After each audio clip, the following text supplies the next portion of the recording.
दौलत भी अगर है तो परमात्मा की कृपा से है, फिर उसका भी सदुपयोग ही होगा।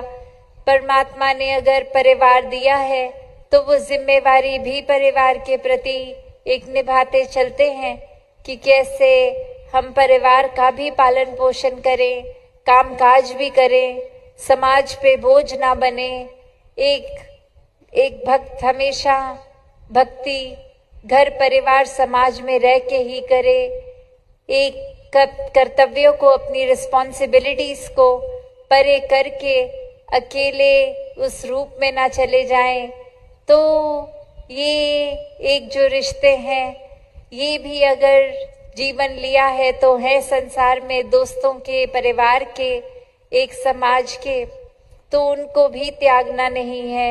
इस संसार में रह के भी संसार से अलग जीवन भक्तों का रहा है कि कुछ भी करते हुए वो इंसानियत को एक मन में बसाया। जिन्होंने परमात्मा को, उन्होंने फिर संसार में रह के संसार से फिर भी अलग जीवन बिताया।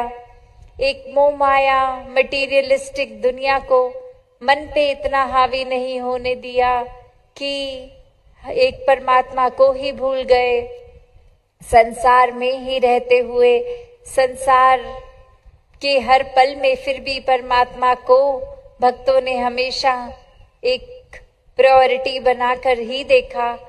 फिर अपने जीवन में वो चाहे दुख की घड़ी हो या खुशी का अवसर हो, एक परमात्मा के एहसास में ही वो पलों को काटा गया।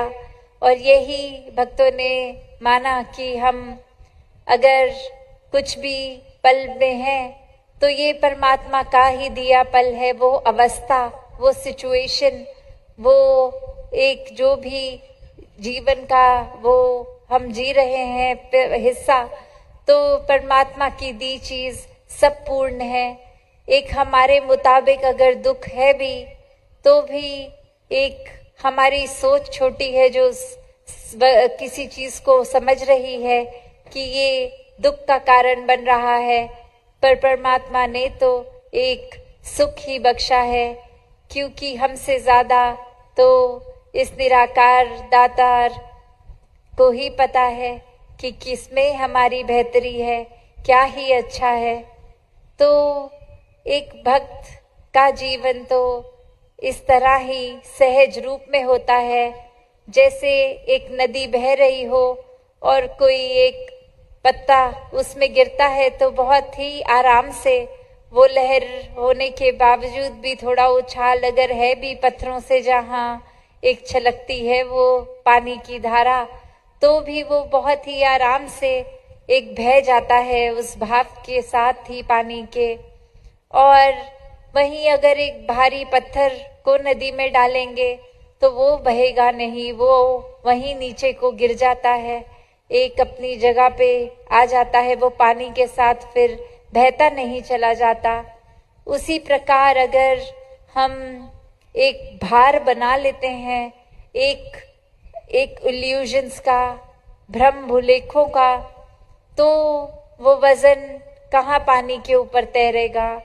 भक्तों ने तो हमेशा हर स्थिति में खुद को एक फ्लेक्सिबल बनाने का संदेश दिया कि अड़ना नहीं है, बहते जाना है, एक सोच को संकीर्ण नहीं करना, एक सोच को सीमित नहीं करना, दिल को भी विशाल बनाना है।